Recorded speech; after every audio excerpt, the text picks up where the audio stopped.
दोस्तों Vodafone idea की बात करें तो बहुत दिन के बाद फाइनली स्टॉक के अंदर आज कुछ पॉजिटिव ट्रेडिंग देखने को मिल रही है। स्टॉक आज ग्रीन दिखाई दे रहा है। इसके बीच में एक बड़ी अपडेट निकल के आ रही है। वोडाफोन आइडिया अपना जो बकाया रकम थी, जिसकी इंस्टॉलमेंट उसको चुकानी थी, वो चुका नहीं पाए, उसको डिफ़ॉल्ट कर गए। क्या है पूरी अपडेट, उसको समझने की कोशिश करेंगे। दूसरी तरफ नोमा की तरफ से काफ़ी अच्छा टारगेट दिया गया है वोडाफोन आइडिया को लेकर। क्या वोडाफोन आइडिया करंट लेवल से काफ़ी शानदार प्रदर्शन कर सकता है, जानने की कोशिश करेंगे इस वीडियो के माध्यम से। वैसे तो वोडाफोन आइडिया का स्टॉक कौड़ियों के भाव में आ गया है। क्या आने वाले समय फिर से शानदार तेज़ी की संभावना बनेगी? 17 रुपीज़ के हाई से स्टॉक इस समय 6 रुपये के आसपास है। क्या है आगे की रणनीति, जानेंगे इस वीडियो के माध्यम से।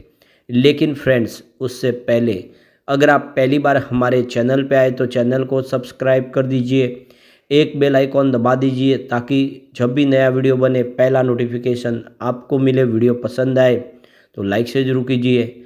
चलो फ्रेंड्स, वीडियो स्टार्ट करते हैं। मैं हूँ आपका दोस्त एस बी दवे और हमारे अपने चैनल ऑनलाइन कमाई में आपका बहुत बहुत स्वागत है।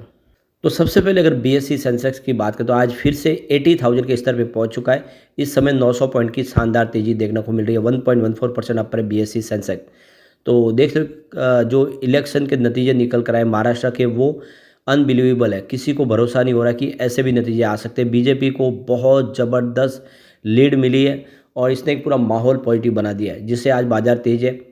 इससे पहले फ्राइडे को भी ज़बरदस्त तेज़ी बनी थी। 2 ही दिन में अगर आप देखें तो 3000 पॉइंट का सेंसेक्स रिकवर हुआ है। इसका फ़ायदा वोडाफोन आइडिया को देखने को मिला है और नेगेटिव खबर के बावजूद भी वोडाफोन आइडिया ने आज बेहतर प्रदर्शन किया है। तो स्टॉक की शुरुआत ही पॉजिटिव हुई 6.81 पर।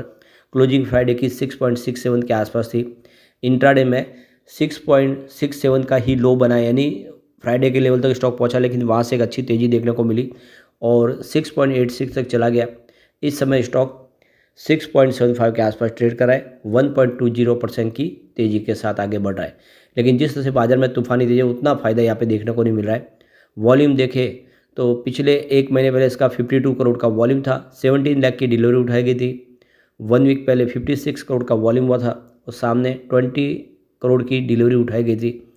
फ्राइडे को 70 करोड़ का ज़बरदस्त वॉल्यूम हुआ था और 28 करोड़ का डिलीवरी बेस काम हुआ। आज भी अभी बाजार शुरू है, 1:30 बजे के आसपास ही 43 करोड़ का वॉल्यूम हो चुका है। वॉल्यूम टॉपर बना हुआ रोज़ की तरह। अब आप देख सकते हो, अंतिम बार जो पॉजिटिव इसने क्लोजिंग दी थी वो थी 6 नवंबर को, जब स्टॉक 8.17 के आसपास था। उसके बाद लगातार 10 ट्रेडिंग सेशन में स्टॉक गिरा है और आप देखें जो स्टॉक 8 रुपीज़ के आसपास था वो गिरते हुए लगभग 6.5 तक आ गया। फाइनली आज फिर 10 ट्रेडिंग के बाद आज हमने इसके अंदर पॉजिटिव क्लोजिंग देखने की संभावना बनी है। स्टॉक आज पॉजिटिव ट्रेड कर रहा है। अब जो बड़ी अपडेट निकल के आ रही है, वोडाफोन आइडिया 350 करोड़ की बैंक गारंटी का जो पेमेंट था उसको मिस कर दिया है उसने, वो भर नहीं पाए। तो ये सेकंड बैंक गारंटी पेमेंट था 350 करोड़ का, जो नवंबर में इस महीने ड्यू हुआ है।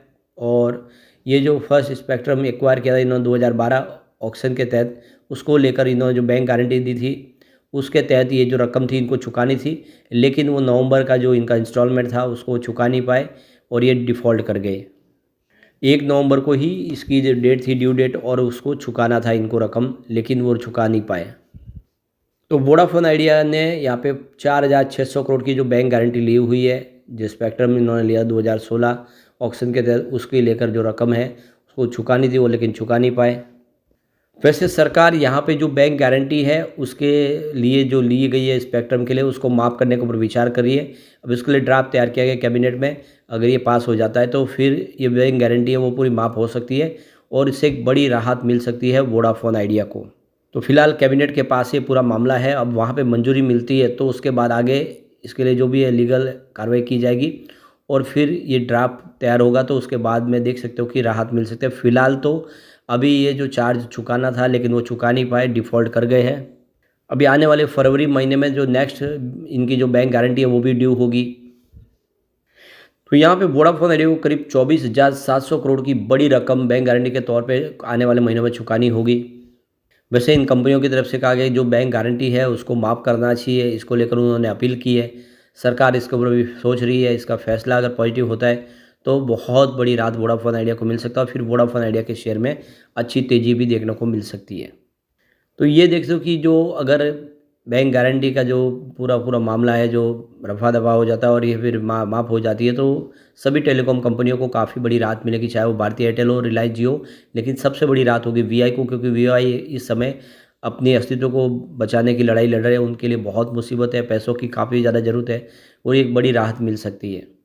यहाँ पे एयरटेल को भी 2,200 करोड़ की बैंक गारंटी चुकानी है और दूसरी तरफ देखें तो रिलायंस जियो को 4,400 करोड़ की रकम चुकानी है। दूसरी तरफ तो नोवा अल्टरनेटिव की तरफ से वीआई को लेकर होल्ड की रेटिंग दी गई है और उनके हिसाब से देखें तो वीआई तीसरा प्लेयर है मार्केट का बड़ा। सब्सक्राइबर जरूर लॉस हो रहे हैं, लेकिन बिजनेस फ्यूचर प्लान अच्छे हैं। कंपनी आने वाले समय अपने एजीआर को लेकर भी कुछ रास्ते तलाश रहे हैं और आने वाले समय जो अपना टैरिफ हाइक की वजह से देख सकते हो कि जो कस्टमर लॉस तो हुआ है, कि काफ़ी टैरिफ हाइक करने से कस्टमर इनकी तरफ से शिफ्ट हो गए, वो चले गए हैं बीएसएनएल की तरफ। बीएसएनएल इस समय काफ़ी कम टैरिफ पे प्लान ऑफर कर रहे हैं, जिससे कस्टमर बेस सबका कम हुआ है।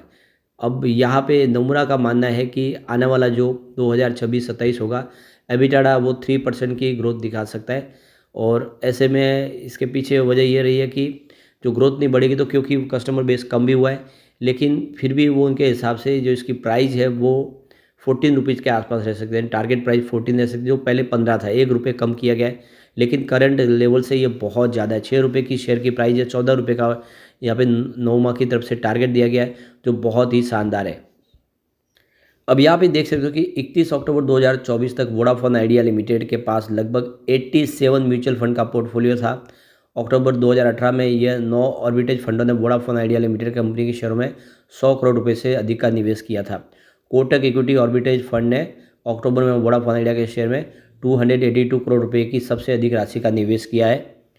और इसके बाद इसी अवधि में वोडाफोन आइडिया के शेयर में आईसीआईसी प्रूडेंशियल इक्विटी ऑर्बिटेज फंड ने भी 226 करोड़ का निवेश किया है। तो काफ़ी बड़ा निवेश किया हुआ है म्यूचुअल फंड की तरफ से और इस गिरावट का वो लगातार फ़ायदा भी उठा रहे, गिरावट में खरीदारी कर रहे। एक जो अच्छी बात यह है कि कंपनी का जो नेट कैश फ्लो है, जो नेगेटिव काफ़ी ज़्यादा था, वो कम हुआ है। मार्च 2023 में 1224 करोड़ नेगेटिव था, जो मार्च 2024 में रिकवर होते हुए देखो कि -61 करोड़ रह गया खाली। तो ये क्लियरली देख सकते हो कि कंपनी का एक बड़ा टेंशन तो कम हुआ, जो माइनस कैश फ्लो था वो काफ़ी कम हुआ है।